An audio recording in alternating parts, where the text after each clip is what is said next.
तो आप सबका स्वागत है हमारे चैनल पे। आज हम लोग समझने वाले हैं कि what is reverse polish notation. Actually this type के क्वेश्चन जो है ना वो जनरली यूट्यूब, फेसबुक, गूगल और अमेज़न जैसी बड़ी-बड़ी एमएनसी कंपनीज़ में पूछे जाते हैं। ठीक है? तो ये रिवर्स पॉलिश नोटेशन होता क्या है? तो मैं आपको एग्जांपल देता हूँ। एक्चुअली जो रिवर्स वैल्यू होती है, वैल्यू को रिवर्स करके उसके ऑपरेटर के अकॉर्डिंग प्लस या माइनस करता है। ठीक है? तो हम इसके लिए एक स्ट्रिंग बना लेते हैं अभी के लिए। अरे टाइप का स्ट्रिंग बना लेते हैं, इसको हम बोलते हैं स्ट्रिंग्स।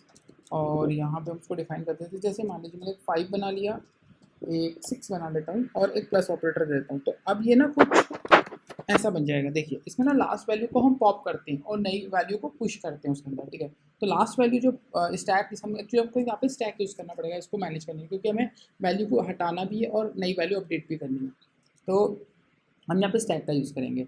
तो यहाँ पे ए जो हमारा लास्ट वैल्यू क्या थी 6 और बी हमारी लास्ट वैल्यू क्या थी 5।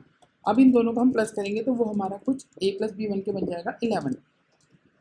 ठीक है? तो ये हमारा आउटपुट है इस प्रोग्राम का, क्योंकि हमने इसको ऑपरेट किया। ठीक है? अब अगर इसको थोड़ा सा कॉम्प्लिकेटेड बनाते हैं, यहाँ पे फॉर एग्जांपल हम ले लेते हैं 3 ले लेते हैं। ठीक है? हमने यहाँ पे 3 ले लिया और यहाँ पे हमने हमारा माइनस ऑपरेटर का यूज़ कर लिया। ठीक है? तो अब कुछ प्रोग्राम चेंज हो जाएगा। अब कुछ ऐसा बन जाएगा, ए जो है लास्ट वैल्यू को उठाएगा जो कि 3 है। बी ये जो लास्ट वैल्यू लेगा वो है उसकी सेकंड लास्ट, वो हो जाएगी 6। दोनों का प्लस होगा, जो सी बनेगा वो हो जाएगा 9। अब ये जो 9 है हम अपडेटेड वैल्यू डाल देंगे, तो स्टैक कुछ हमारा ऐसा बन जाएगा। देखिए 5 तो है क्योंकि हमने इसको छेड़ा नहीं और 9 हमारा आ गया। ठीक है? अब माइनस आया, तो अब ए जो बन जाएगा अगली बार चलने पे, ए हमारा बन जाएगा 9 और बी बन जाएगा हमारा 5। तो सी होगा 4, क्योंकि हम माइनस कर रहे हैं। ठीक है? तो इस प्रोग्राम का आउटपुट जो होगा वो होगा 4। ठीक है? चलिए हम इसको बनाते हैं।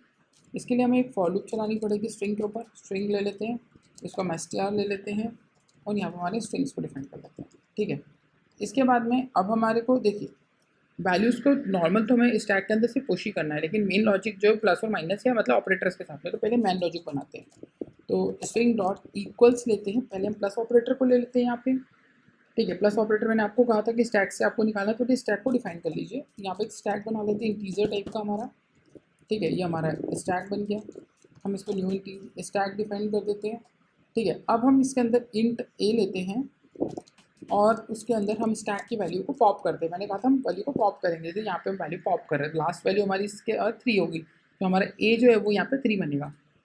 फिर हम बी ले लेते हैं, उसमें भी स्टैक के अंदर से वैल्यू को पॉप करते हैं। पॉप करने में क्या होता है ना, वैल्यू वहाँ से निकल भी जाती है और मैंने आपको बताया था कि अपडेट हो जाएगा जब लास्ट टाइम जब 2 वैल्यूज़ को हम पॉप कर देंगे, क्योंकि हमारी जो स्टोर होगा वो स्टार्टिंग में 5, 6 और 3 होगा। मैं एल्स पार्ट में लॉजिक लिखूँगा तब आपको एक बार और बताऊँगा।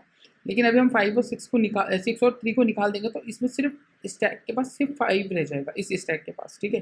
ये वाले स्टैक के पास सब कुछ इसी में हो रहा है। ठीक है? अब हम हमारा ऑपरेटर ले आते हैं, इंटीजर लेते हैं, हम रिजल्ट में स्टोर कर लेते हैं इसको, ए और प्लस को बी कर लेते हैं और हमारे स्टैक के अंदर इसको पुश करना पड़ेगा ना, डालना भी तो मैंने आपको बताया था कि वैल्यू को पुश भी करना है हमको। ठीक है? तो ये देखिए ये पुश करने का हमारी जो कहाँ गया वो नंबर 9, ये जो हमारा ए और बी जो प्लस होके आया 9, तो ये ऐसा कुछ स्टैक अपडेट हो जाएगा। ठीक है? क्योंकि देखिए ये दोनों निकाल दिए, ये ऑलरेडी पड़ा हुआ है, इसको हमने 9 बना दिया। ठीक है? अब हम इसमें एक सेम ऑपरेटर का लॉजिक लिख देते हैं, बस माइनस के लिए लिख देते हैं, कुछ करना नहीं है, सिर्फ कॉपी पेस्ट ही करते हैं। और यहाँ पे हमारा ऑपरेटर माइनस डाल देते हैं और यहाँ पे भी हमारा ऑपरेटर माइनस डाल देते हैं। ठीक है? अभी हमारे पास प्लस और माइनस तो हो गए, लेकिन स्टैक अभी हमारा एम्प्टी, क्योंकि हमने कुछ डाला ही नहीं इसमें। तो एल्स पार्ट में इसके स्टैक में से वैल्यू को पुश कर देते हैं, स्टैक डॉट पुश हमारी वैल्यू। और पर अब आपको बता देता हूँ कि ये इंटीजर नहीं है, ये सारे स्ट्रिंग है, तो आपको पार्स करना पड़ेगा। तो आप इंटीजर को ना पार्स कर लो, पार्स इंट करके str में डाल दो। ठीक है? ये आपने स्ट्रिंग में डाल दिया। ठीक है? अब हम इसको एक बार ऐसा आउट कर लेते हैं, देखते हैं क्या आता है। स्टैक के अंदर से हम वैल्यू निकालते हैं, लास्ट वैल्यू जो भी स्टैक के पास में वो पॉप कर लेते हैं। ठीक है? तो हम एक बार रन करते हैं तो क्या आता है देखते हैं। ये देखिए ये 4 आ गया। क्यों आ गया? मैंने आपको पूरा लॉजिक है पहले ही समझा दिया कि 3 था, ए 3 बना, फिर बी 6 बना, सी को दोनों को जोड़ के 9 हुआ, स्टैक अपडेट हुआ। यहाँ पे देखिए यहाँ स्टैक अपडेट हुआ, यहाँ पे बेसिक स्टैक में वैल्यू पुश हो रही है। मतलब फर्स्ट टाइम पे यहाँ पे जो पहली वैल्यू आ रही है इधर से, ये आई 5। स्टैक ऐसा बन रहा है, पहले 5 आएगा, फिर 6 आएगा और शायद 3 ऊपर तो 3 आएगा। स्टैक कुछ ऐसा बन रहा है। स्टार्टिंग स्टैक जब यहाँ पहुँच रहा है तो स्टैक कुछ ऐसा है उस टाइम पे। अब स्टैक में से वैल्यू निकाली गई, तो पहली वैल्यू जो आई मैंने आपको बताया था ये 3 थी, दूसरी वैल्यू जब आई वो बन गई 6।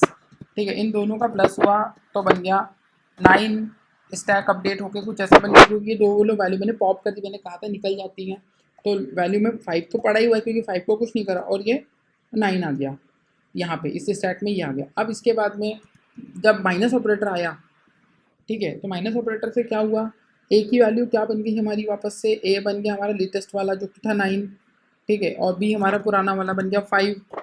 अब यहाँ पे दोनों का हुआ माइनस बन गया 4, तो ये रहा हमारा आउटपुट। अब ये एक बेसिक एग्जांपल था, इससे थोड़ा सा कॉम्प्लिकेटेड कर देते हैं।